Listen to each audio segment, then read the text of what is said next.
AVC. This is Michael. It's been a while since I did a video, and I decided to do one today just to share my record store day purchases for July 2021. This is the third record store day that I've participated in. At first I was apprehensive about it. I didn't want to get up and deal with crowds, and I'd seen videos where people are going at like before dawn breaks, and I was like, do I really want to do that? But then, some releases that interest me were being put out, so I said, hey, let me try this. And luckily I found two places that make the experience painless, not inconvenient at all. So the two places that I shop at, I live in New York City. Two places I shop at for record store day are Rock and Soul, which is in Midtown Manhattan, and the second place is the Jazz Record Center, which is, I guess you'd say, in the Chelsea area of New York City. So my first stop is always Rock and Soul, and I got there a little early this year because I wanted to make sure I got this box set. War, the vinyl 1971 to 75. Yeah, all the War recordings I have are on CD, and I rarely see these albums out there. If you come across one, it's usually one of the later ones, and even those are in pretty poor condition. So I was thrilled to get this box set. I'm so glad that they put it out. It has the classic War albums: All Day Music, The World Is the Ghetto, Why Can't We Be Friends. So I'm thrilled to be able to listen to this later on today. And the second one is another soul album, Ann Peebles. This is Ann Peebles. Got this one. She's doing a few covers on here, but the one Ann Peebles that I have I really enjoy, so I was really looking forward to picking this up. And this one right here, Aretha Live in Philly, 1972. And it's a two disc set. And it's Aretha doing all the classics. So that was something I had on my list. And the rest of my purchases are jazz purchases. Now Rock and Soul, they always have a good amount of jazz, which is sort of surprising, and that's part of the reason why I stopped there first. I know I can pick it up there, and if they don't have it, my second stop will definitely have it. So the first jazz recording I want to share is Roy Hargrove, Mulgrew Miller, in harmony. I was glad that this vinyl performance, this performance was put out on vinyl, because these are two guys, musicians, since passed away. But when I was first getting into jazz, they were, I guess you'd say, the younger guys on the scene, especially Roy Hargrove. He was one of the young lions of the late 80s and 90s. Mulgrew Miller had been around for a bit, but he was still, on the periphery of what you would call the young lions. Both, excellent musicians, put out a number of recordings as leaders. And Roy Hargrove was a phenomenal live performer. I saw him at a club in New York that no longer exists, Bradley's, and he was playing with John Hicks on piano, Walter Booker on bass, and that night Roy Hargrove just took it to another level. It was just something about him being in front of an audience that he always elevated his game. Mulgrew Miller had a number of great recordings, starting out on Landmark and then on RCA Novus.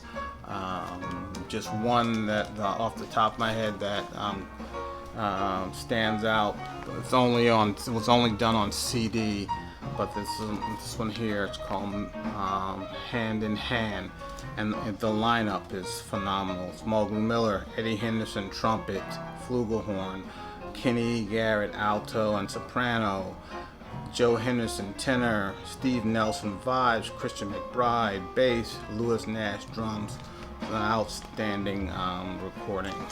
And I picked up another release with some musicians that were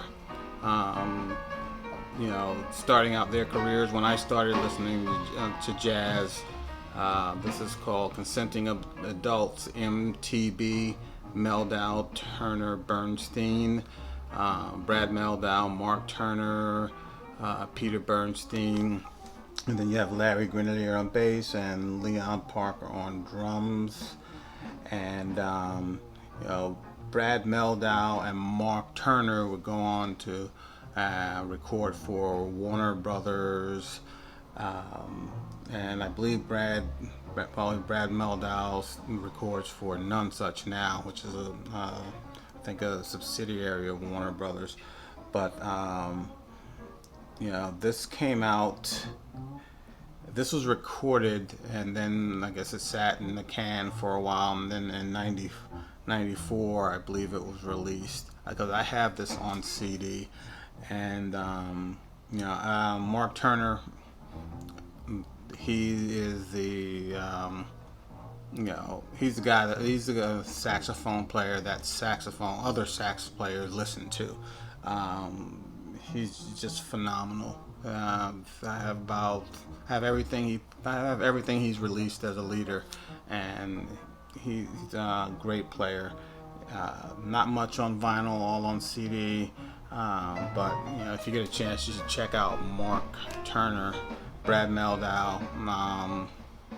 His stuff is out there. He's well known, great pianist in my opinion.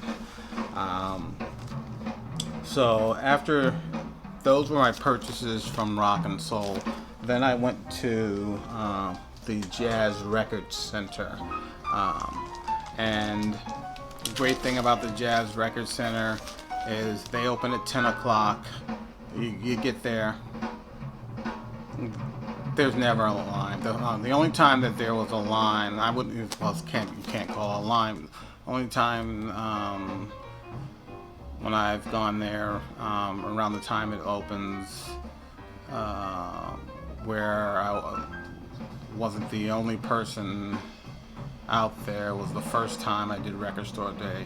It was just me and one other guy. That's it. So 10 o'clock, you just get on the elevator, you go up, and they have them sitting at the record sitting up front.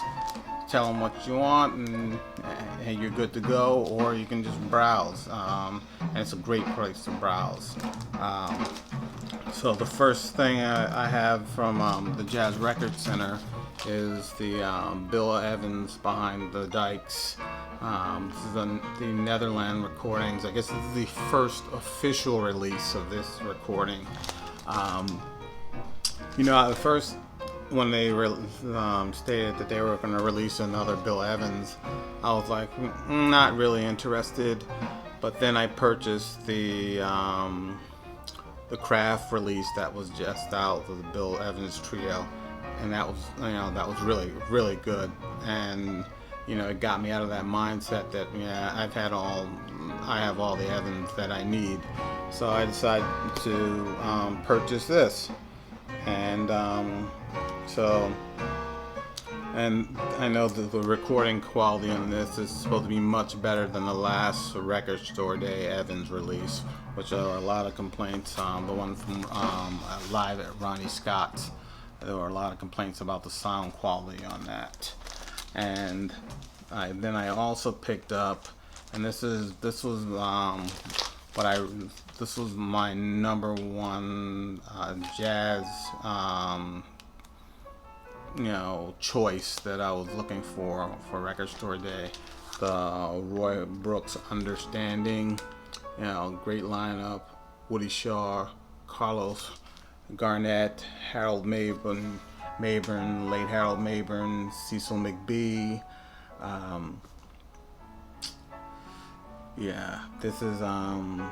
This is supposed to be something really, really good. It's never been released before.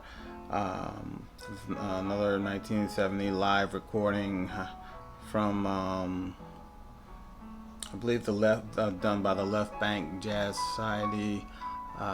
They've had a number of great live recordings from their archives that have been put out. I think the last record store, no, not the last Record Store Day, but probably the one before that, the George Coleman in Baltimore. That was outstanding, and they've done just a tremendous amount of live recordings. I mean, I believe there's some Joe Henderson that they've put out years ago. That I believe it's only on CD. So I'm really looking forward to listening to this. And the last recording that I picked up is the Barney Weiland. It looks like a box set, but it's it is a box set, but it's only one LP, and it also comes with a bonus CD of a different performance. And I also picked this up not only because of the music, but it includes an 88-page graphic novel. So I was really interested in that because I've lately been buying graphic novels that are based on jazz musicians. I have this one here, Charlie Parker, based on basically his time in California. So I was really interested not only in the music but in the graphic novel. So those are my purchases.